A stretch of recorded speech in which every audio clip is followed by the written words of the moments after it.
Okay, so today we'll talk about one of the verses in the Gospel of St. Matthew. And this verse says, "He who loves father or mother more than me is not worthy of me. And he who loves son or daughter more than me is not worthy of me." So sometimes we come across this verse and we feel it's very harsh. How can um, how can this be? I mean, we love a lot of things in this life, but here the emphasis is more than me. Not that God does not want us to love our father, mother, or son or daughter. Of course, He wants us to love everyone, and this is a commandment. In fact, this is the new commandment, to love one another, the biggest commandment, and the commandment that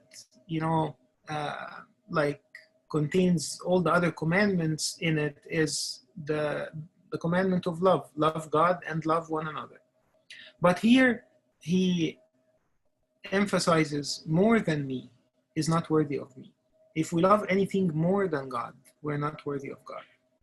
So let's see a couple of examples in the Bible of people who loved things more than God, and let's see where they ended up.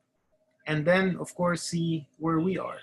So one of the examples is in the third epistle of St. John, when he says, "I wrote to the church, but Diotrephes, who loves to have the preeminence among them, does not receive us." Notice here, every time we talk about someone, we're going to see that he loves something more than God. So here, this is, St. John, and St. John is, one of the 12 disciples, a very, famous figure in the church at that time. He was probably writing this while he was very old, so all the churches know him. He was probably the last, at that time, and all the other disciples were not there. And he says, I wrote to one of the churches, and this church had someone called Diotrephes in it, but he did not accept us. Like, this Diotrephes did not accept St. John. So this is something really big, in order not to accept an apostle, someone like John the Beloved. But then he wrote why. He said, "Who loves to have the preeminence among them." So in that church, there was probably a servant, one of the figures of the church.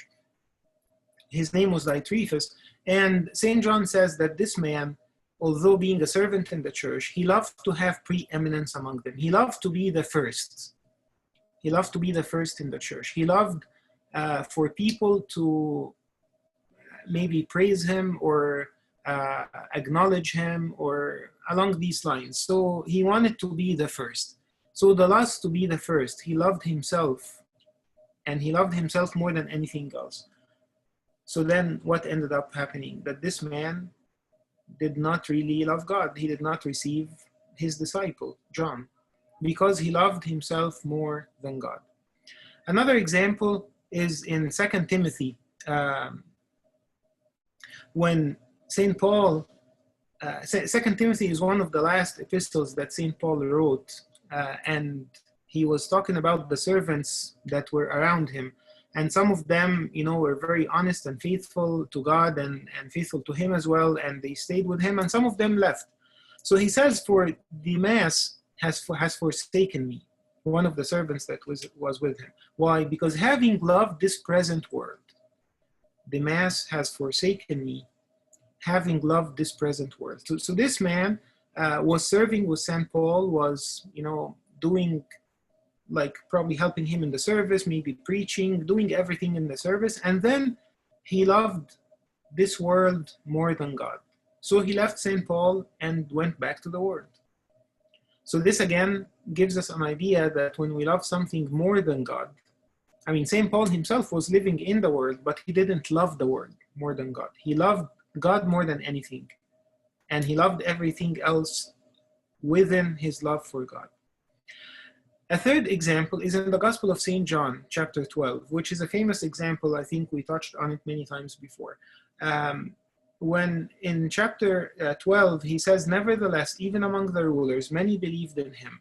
So he was talking, this verse was, or this part of the Gospel was actually the last part, like the last part of chapter 12. Right after he mentioned this, he goes to chapter 13, and he goes to, you know, the Last Supper and the Passion of Christ and the end.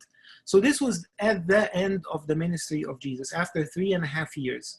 St. John wanted to give us an account of what happened, who believed in him. So he said some of the rulers, nevertheless, even among the rulers of the people, the religious rulers, many believed in him. But because of the Pharisees, they did not confess him, lest they should be put out of the synagogue, for they loved the praise of men more than the praise of God. You know, it was a very harsh statement at the end of the ministry of Jesus to say this, that some of them, like, of course, we know that a lot of simple, kind, loving people followed Jesus and they accepted him. And a lot of the rulers did not. But he said that some of the rulers did actually believe in him. They believed in him. They believed maybe that, you know, he was coming from God, he was the Messiah, but they believed in him. But because of the Pharisees, they did not confess him. They were scared of confessing him because they didn't want to be put out of the synagogue. And then he gave the reason, for they love the praise of men more than the praise of God. So these people love to be praised by men, but didn't worry about being praised by God. And again, this is something really serious in our lives that I can be doing as well. That I love the praise of man, but I'm not really worried about how God looks at me. In Mark chapter 14, we see another example. Then Judas Iscariot, one of the 12, went to the chief priests to betray him to them. And when they heard it, they were glad and promised to give him money. So he sought how he might conveniently betray him. Notice here, the love here is the love of money.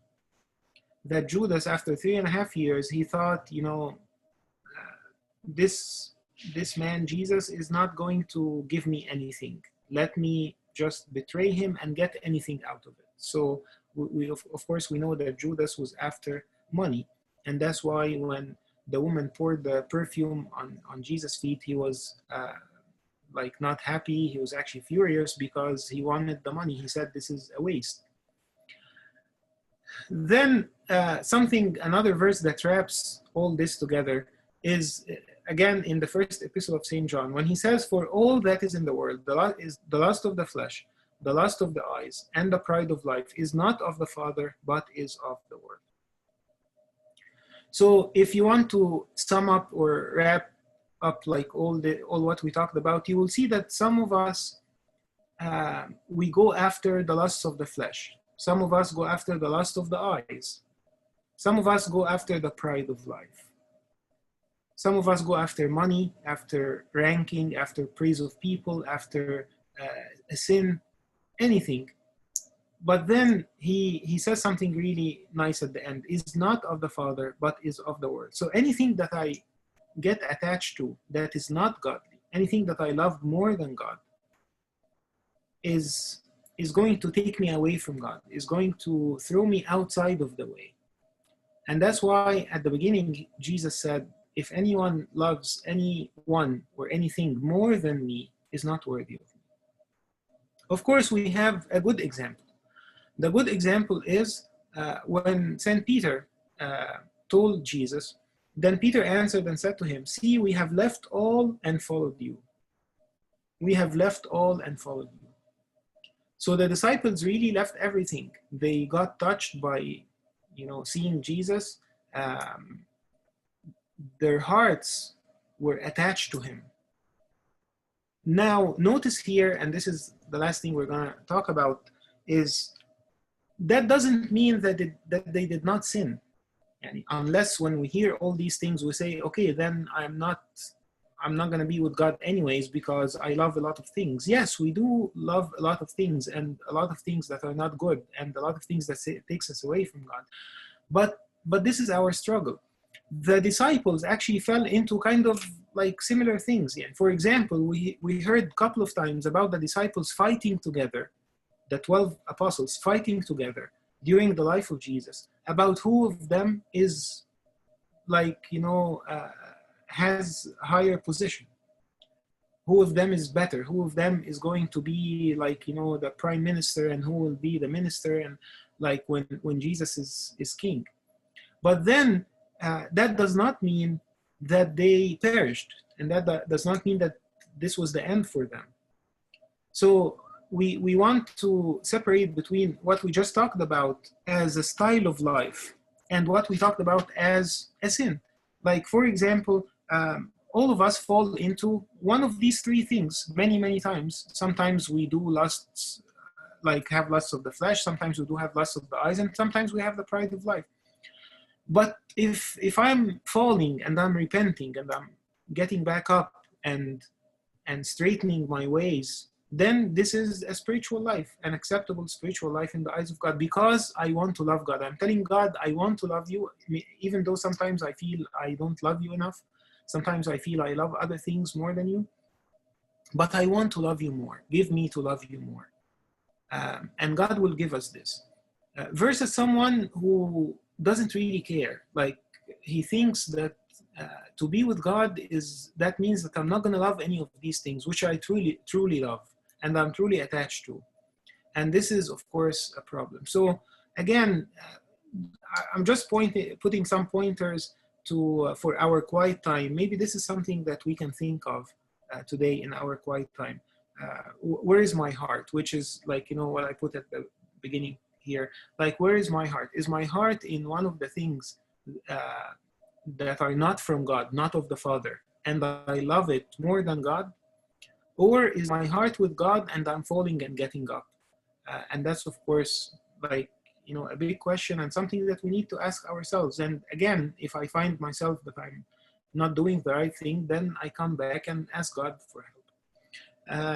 قول التأمل ده بالعربي. النهارده بنتكلم عن يعني سؤال، فين قلبي؟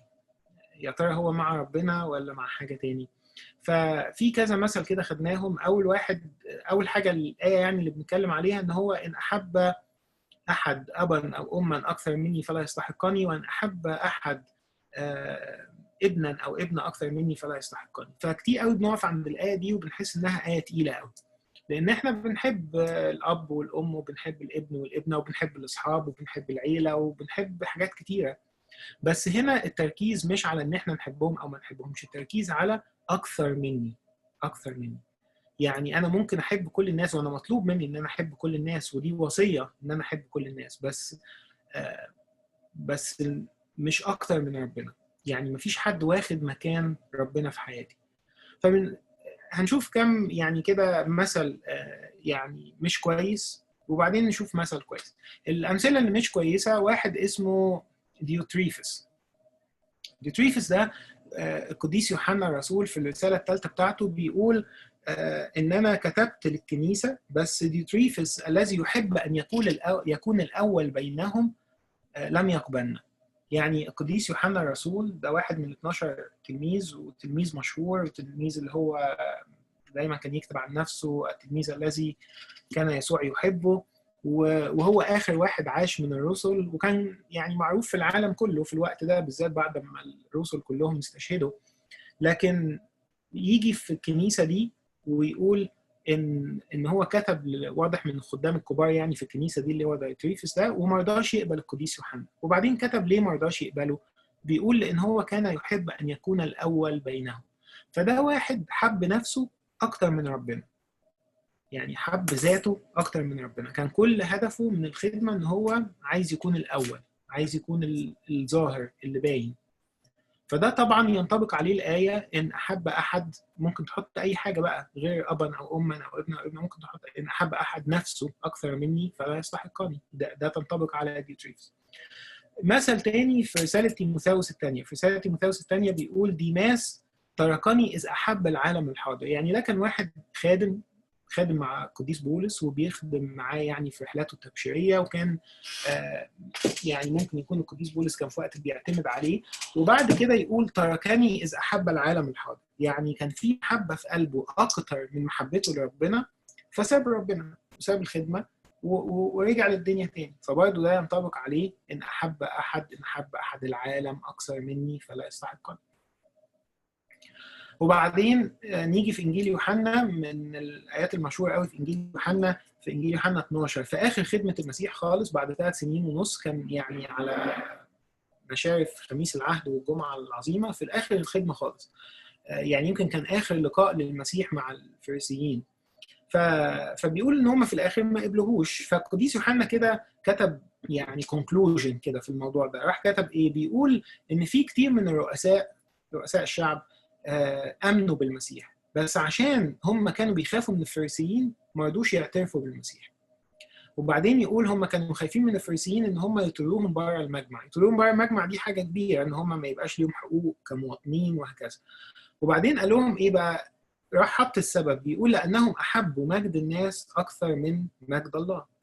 فطبعا دي مشكلة كبيرة، مشكلة يعني سواء في الخدمة في العالم، إن الإنسان يحب مجد الناس أكثر من مجد ربنا، أو إن أنا أكون بفكر في مجد الناس أكثر من مجد ربنا. بفكر في كل حاجة بعملها الناس هتقول عليا إيه، الناس هتمدحني ولا لأ، هيتبسطوا باللي أنا عملته ده، هيتكلموا عليا، هيزعلوا مني. لكن المهم ان انا يعني كل الكلام ده اكشلي مش مهم. هو ايه المهم؟ ان انا اكون بسأل نفسي انا بعمل كده ليه؟ اي عمل بعمله انا بعمله ليه؟ هل انا بعمله علشان مجد ربنا، عشان دي حاجة هتفرح ربنا، ولا مش كده؟ يعني في ناس من القديسين، في اكشلي واحد اللي هو الاخ لورنس اللي كتب الكتاب بتاع اختبار الحضور مع الله، واحد من القديسين الكاثوليك، بيقول كلمه جميله قوي. يقول ما كنتش بشيل، ده كان راهب، فبيقول ما كنتش بشيل ورقه من على الارض في الدير يعني واحطها مكانها الا علشان محبه ربنا. يعني كل عمل بعمله في خلال اليوم بعمله علشان محبه ربنا. طبعا حاجه قامه كبيره قوي، بس يعني حاجه ممكن نسال نفسنا فيها في الاعمال اللي احنا بنعملها، انا بعمل العمل ده ليه؟ في انجيل القديس مرقس بنشوف خيانة، أو في يعني في الأناجيل كلها بنشوف خيانة يهوذا. فمن مرقس 14 بنلاقي إن يهوذا واحد من 12 راح لرؤساء الكهنة وسلم المسيح. وسلمه ليه؟ لأن هم وعدوه إن هم هيدوا له فلوس. فده واحد حب الفلوس أكتر من ربنا. برضه ينطبق عليه الآية من أحب مالا أكثر مني فلا يستحقني. يعني إن هو ده كان بالنسبة له يعني حس إن يمكن هو في الأول، أو ويمكن يكون كان صح في الأول، بس دخل قلبه حب الفلوس وابتدى يفكر بقى يا ترى أنا هكسب إيه من ماشي ورا ربنا. وعلى فكرة دي حاجة ممكن تحصل كتير جدا في الدنيا اللي احنا فيها. ممكن ناس كتير تفكر بنفس الطريقة، تفكر يعني أنا مثلا الوقت اللي بقضيه في الكنيسة ده، الوقت اللي بقضيه مثلا بصلي، طب أنا ممكن الوقت ده يبقى بالنسبة لي وقت ضايع وممكن نعمل فيه أستفاد منه ماديا، ممكن اشتغل، ممكن يعني في ناس مثلا بيبقى عندها حب الشغل، حب العمل، او عباده العمل، عشان اجيب فلوس اكتر، عشان اخد منصب اكبر، علشان ابقى مشهور اكتر وهكذا. فيهوذا وقع في حب المال. فالقديس يوحنا في الرساله الاولى عدد اصحاح 2 بيلخص المواضيع دي كلها. يقول ايه؟ يقول هو كل ما في العالم ايه، ودي ده الجزء اللي احنا بنقوله في اخر الكاثوليكون في كل قداس، يعني الكنيسه اختارته عشان تفكرنا بيه في كل قداس. يقول ايه اللي في العالم؟ شهوه الجسد وشهوه العيون وتعظم المعيشه، ليست من الله، ليست من الاب، بل من العالم. فلو نفكر كده ايه اللي احنا احيانا بنحبه اكتر من ربنا، ايه اللي بياخد مكان ربنا، هنلاقي ان هو واحد من الثلاث حاجات دول: يا اما شهوات جسديه، يا اما شهوات العين يعني حاجات الدنيا يعني، يا اما تعظم المعيشه اللي هي برضو يعني في الانجليش برايد اوف لايف، او اللي هي يعني ممكن برضو يدخل فيها بقى حته الفلوس والرفاهيه يعني luxurious life يعني، او ان انا يبقى عندي زياده عن حاجتي. في بقى مثل حلو، المثل القديس متى بيقولوا ان هو لما المسيح كان بيكلم التلاميذ في مره، فراح بطرس كده قال له نحن قد تركنا كل شيء وتبعناك. نحن قد تركنا كل شيء وتبعناك. فآية جميلة قوي بتنطبق على حياة الرسل فعلا. الرسل دول سابوا كل حاجة، سابوا المهنة وسابوا الفلوس. يعني كان في منهم مثلا غني زي متى ده كان عشار، العشارين دول كانوا أغنياء. في منهم مثلا كان مرتبط أو كان يعني يحب مهنته زي بطرس مثلا الصياد وساب المهنة. برضو بطرس وكذا واحد فيهم كانوا متجوزين فعندهم عيلة وسابوا الأسرة بتاعتهم. كل ده ليه؟ عشان هم حبوا ربنا أكتر من أي حاجة تاني. لما ربنا بيجي الأول كل حاجة بتمشي صح، لما بنحط حد تاني مكان ربنا. عشان كده المسيح يقول إيه؟ من أحب يعني بلانك أي حاجة، أحط أي حاجة، من أحب أي حاجة أكثر مني لا إيه؟ لا يستحقها. فيا ريت ناخد التأمل ده النهاردة في وقت الخلوة بتاعنا. وزي ما بنقول احنا مش بنقول كده عشان نيأس او يعني نحس ان مفيش فايدة، لان انا وانا براجع نفسي هلاقي ان انا في حاجات كتير انا مقصر فيها، وفي حاجات كتير ممكن اكون بحبها اكتر من ربنا فعلا. بس الهدف من التأمل ده ان انا اشوف ايه اللي انا بحبه واحطه قدام ربنا. يعني اكشلي النهارده في البايبل ستادي هنتكلم عن حاجه شبه كده مع بطرس مثلا، في يوحنا 21. بس ازاي ان احنا بننمو في محبتنا لربنا، ما بسيبش نفسي على السليبري سلوب، ما بسيبش نفسي لو انا شايف ان في حاجه غلط الحق نفسي بسرعه واجي لربنا. لكن طبعا مش بنقول الكلام ده عشان اي حد فينا ييأس، لان كلنا بدون استثناء بنقع، وكلنا بدون استثناء عندنا حاجات احيانا بنحبها اكتر من ربنا. لكن المهم ان انا بتوب وارجع بسرعه واتمسك بربنا. فيا ريت نركز في التأمل ده النهارده